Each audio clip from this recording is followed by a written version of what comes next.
আসসালামু আলাইকুম ওয়া রাহমাতুল্লাহ নাহমাদুহু ওয়া নুসাল্লি আলা রাসূলিহিল কারীম আম্মা বা'দ ফাউযু বিল্লাহি মিনাশ শাইতানির রাজীম বিসমিল্লাহির রহমানির রহিম। প্রিয় দর্শক, আশা করছি মহান আল্লাহর অসীম দয়ায় আপনারা সবাই ভালো আছেন, সুস্থ আছেন। আজকে আমি আপনাদেরকে সূরা কাফিরুনের আমল এবং 7টি ফজিলত সম্পর্কে বলে দিব। এবং আমাদের মধ্যে অনেক মানুষ আছেন যাদের সূরা কাফিরুন সহিহ শুদ্ধভাবে মুখস্থ নেই, এবং অনেকের মুখস্থ আছে যাদের সূরা কাফিরুন সহিহ শুদ্ধভাবে মুখস্থ নেই। তাদেরকে আমি আজকের এই ভিডিওটিতে সহিহ শুদ্ধভাবে মুখস্থ করানোর চেষ্টা করব ইনশাআল্লাহ। প্রিয় দর্শক, সূরা কাফিরুনের 7টি গুরুত্বপূর্ণ ফজিলত এবং আমল সম্পর্কে হাদিস শরীফের আলোকে সামান্য কিছু আলোচনা করার চেষ্টা করব ইনশাআল্লাহ। প্রিয় দর্শক, আজকের এই ভিডিওটি প্রত্যেক মুমিন মুসলমানের জন্য অত্যন্ত গুরুত্বপূর্ণ, তাই সকলে মনোযোগ সহকারে ভিডিওটি না টেনে পুরো ভিডিওটি দেখতে থাকুন। তাহলে চলুন মূল ভিডিওটি শুরু করা যাক। প্রিয় দর্শক, সূরা কাফিরুন পবিত্র নগরী মক্কায় কাফের মুশরিকদের কিছু প্রস্তাবের প্রেক্ষিতে নাজিল হওয়া সূরা। 6 আয়াত বিশিষ্ট কোরআন শরীফের 109 নম্বর সূরা। এই সূরাটির বিষয়বস্তু যেমন ইসলাম ও মুসলমানদের জন্য খুবই গুরুত্বপূর্ণ, তেমনি এর আমল এবং উপকারিতাও অনেক বেশি। হাদিসের বর্ণনা থেকে তা প্রমাণিত। হাদিসে বর্ণিত এর গুরুত্ব এবং উপকারিতাগুলো কি কি তা নিয়ে আজকের ভিডিও। প্রিয় দর্শক, এখন আমি আপনাদেরকে সূরা কাফিরুনের গুরুত্বপূর্ণ ফজিলত সম্পর্কে জানিয়ে দিব, এবং সূরা কাফিরুনের ফজিলত বলে দেওয়ার পর আপনাদেরকে সূরা কাফিরুন সহিহ শুদ্ধভাবে মুখস্থ করানোর চেষ্টা করব ইনশাআল্লাহ।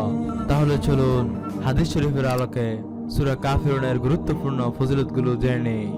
প্রিয় দর্শক, 1 নম্বর ফজিলতটি হলো হযরত জাবের রাদিয়াল্লাহু তাআলা আনহু বলেন, রাসূলুল্লাহ সাল্লাল্লাহু আলাইহি ওয়াসাল্লাম তাওয়াফের পর 2 রাকাত নামাজে কুল ইয়া আইয়ুহাল কাফিরুন ও কুল হুয়াল্লাহু আহাদ পড়তেন। সুবহানাল্লাহ। মুসলিম শরীফ হাদিস নাম্বার 1218। প্রিয় দর্শক, 2 নম্বর ফজিলতটি হলো রাসূলুল্লাহ সাল্লাল্লাহু আলাইহি ওয়াসাল্লাম বলেছেন, যখন সূর্য গ্রহণ করবে তখন কুল ইয়া আইয়ুহাল কাফিরুন শেষ পর্যন্ত পড়বে, কেননা উহার মধ্যে শিরক থেকে মুক্ত হওয়ার ঘোষণা রয়েছে। সুবহানাল্লাহ। প্রিয় দর্শক, হাদিসটি তাবরানী শরীফে বর্ণিত আছে।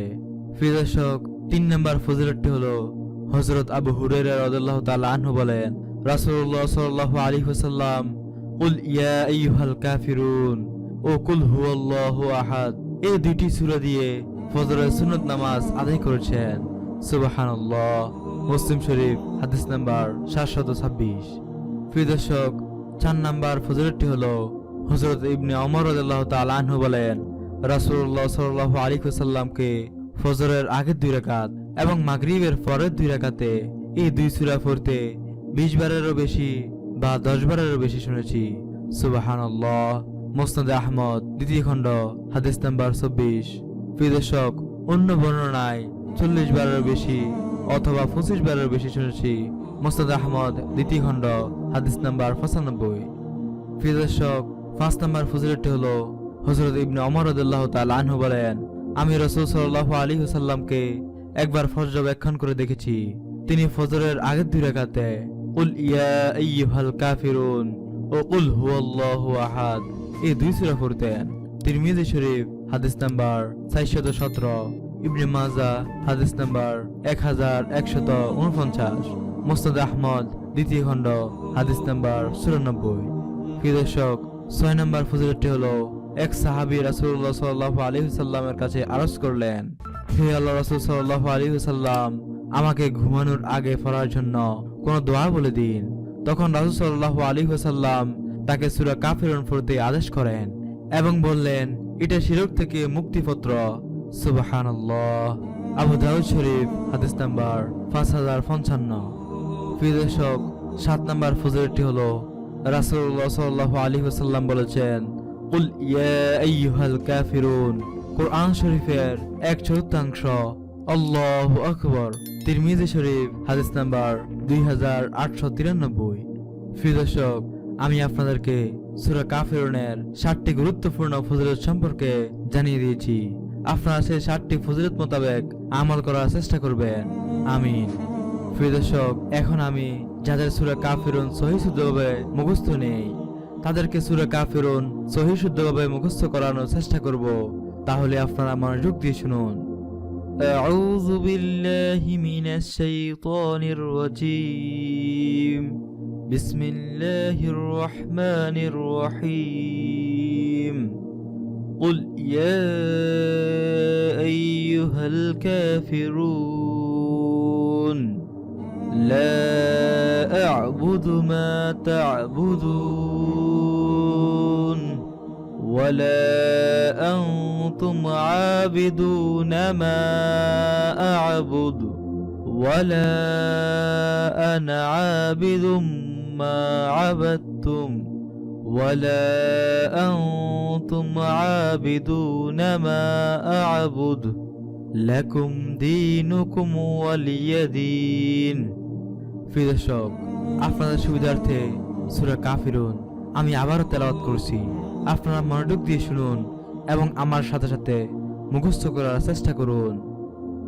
قل يا أيها الكافرون لا أعبد ما تعبدون ولا أنتم عابدون ما أعبد ولا أنا عابد ما عبدتم ولا أنتم عابدون ما أعبد لكم دينكم ولي دين। قل يا أيها الكافرون قل يا أيها الكافرون। প্রিয় দর্শক, এইভাবে প্রথম আয়াতটি আপনি 10 বার 20 বার অর্থাৎ যতক্ষণ পর্যন্ত আপনার মুখস্থ না হয় ততক্ষণ পর্যন্ত আপনি প্রথম আয়াতটি পাঠ করবেন। তারপর লা আ'বুদু মা তা'বুদুন লা আ'বুদু মা তা'বুদুন। এভাবে আপনি দ্বিতীয় আয়াতটিও 5 বার 10 বার 20 বার যতক্ষণ পর্যন্ত আপনার মুখস্থ না হয় ততক্ষণ পর্যন্ত আপনি দ্বিতীয় আয়াতটি পাঠ করবেন। তারপর তৃতীয় আয়াতটি পাঠ করবেন। ওয়ালা আনতুম আবিদুনা মা আ'বুদ ওয়ালা আনতুম আবিদুনা মা আ'বুদ। এইভাবে আপনি তৃতীয় আয়াতটিও মুখস্থ করার চেষ্টা করবেন। প্রিয় দর্শক, তারপর ৪র্থ নম্বর আয়াতটি মুখস্থ করবেন। ওয়ালা আনা আবিদুম মা আবাদতুম ওয়ালা আনা আবিদুম মা আবাদতুম। এইভাবে আপনি ৪ নম্বর আয়াতটিও 10 বার 20 বার 30 বার 50 বার অর্থাৎ যতক্ষণ পর্যন্ত আপনার মুখস্থ না হয় ততক্ষণ পর্যন্ত আপনি ৪র্থ আয়াতটি মুখস্থ করার চেষ্টা করবেন। প্রিয় দর্শক, তারপর ৫ম নম্বর আয়াতটি ওয়ালা আনতুম আবিদুনা মা আ'বুদ ওয়ালা আনতুম আবিদুনা মা আ'বুদ। এইভাবে আপনি ৫ নম্বর আয়াতটিও 10 বার 20 বার 50 বার মুখস্থ করার চেষ্টা করবেন। প্রিয় দর্শক, তারপর ৬ নম্বর আয়াতটি লাকুম দীনুকুম ওয়ালিয়া দীন লাকুম দীনুকুম ওয়ালিয়া দীন। এইভাবে আপনি ৬ নম্বর আয়াতটি 10 বার 20 বার 50 বার মুখস্থ করার চেষ্টা করবেন। অর্থাৎ যতক্ষণ পর্যন্ত আপনার ৬ নম্বর আয়াতটি মুখস্থ না হয় ততক্ষণ পর্যন্ত আপনি মুখস্থ করার চেষ্টা করবেন। প্রিয় দর্শক, এখন আমি আপনাদেরকে সূরা কাফিরুনের অর্থ বলে দিব। আপনারা মনোযোগ দিয়ে শুনুন। কুল ইয়া আইয়ুহাল কাফিরুন, বলুন হে অবিশ্বাসী সম্প্রদায়। লা আ'বুদু মা তা'বুদুন, এর অর্থ হলো আমি ইবাদত করি না, তোমরা যার ইবাদত করো। ওয়ালা আনতুম আবিদুনা মা আ'বুদ, এর অর্থ হলো এবং তোমরাও ইবাদতকারী নও যার ইবাদত আমি করি। ওয়ালা আনা আবিদুম মা আবাদতুম, এর অর্থ হলো এবং আমিও ইবাদতকারী নয় যার ইবাদত তোমরা করো। ওয়ালা আনতুম আবিদুনা মা আ'বুদ, এর অর্থ হলো তোমরা ইবাদতকারী নও, যার ইবাদত আমি করি। লাকুম দীনুকুম ওয়ালিয়াদিন, তোমাদের কর্ম ও কর্মফল তোমাদের জন্য এবং আমার কর্ম ও কর্মফল আমার জন্য। প্রিয় দর্শক, আপনাদের সুবিধার্থে সূরা কাফিরুন আমি আবারও তেলাওয়াত করছি, আপনারা মনোযোগ দিয়ে শুনুন। আউযু বিল্লাহি মিনাশ শাইতানির রাজীম। বিসমিল্লাহির রহমানির রহিম। قل يا أيها الكافرون لا أعبد ما تعبدون ولا أنتم عابدون ما أعبد ولا أنا عابد ما عبدتم ولا أنتم عابدون ما أعبد لكم دينكم ولي دين। প্রিয় দর্শক, মহান আল্লাহ পাক রব্বুল আলামিন যেন মুসলিম উম্মাহর সকল মানুষকে সূরা কাফিরুনের আমল করতে পারে সেই তৌফিক দান করুন, আমিন। প্রিয় দর্শক, আমরা আপনাদের কাছে এইসব ভিডিওগুলো পৌঁছানোর জন্য খুবই সতর্কতার সঙ্গে কাজ করে থাকি এবং এইসব বিষয়গুলোতে পূর্ণ মনোযোগ দেওয়া হয়। তবুও যদি আপনার কাছে কোনো জায়গায় ভুল তথ্য মনে হয় তাহলে সাথে সাথে আমাদেরকে কমেন্টের মাধ্যমে জানাবেন। প্রিয় দর্শক, এই ছিল আজকের ভিডিওটি।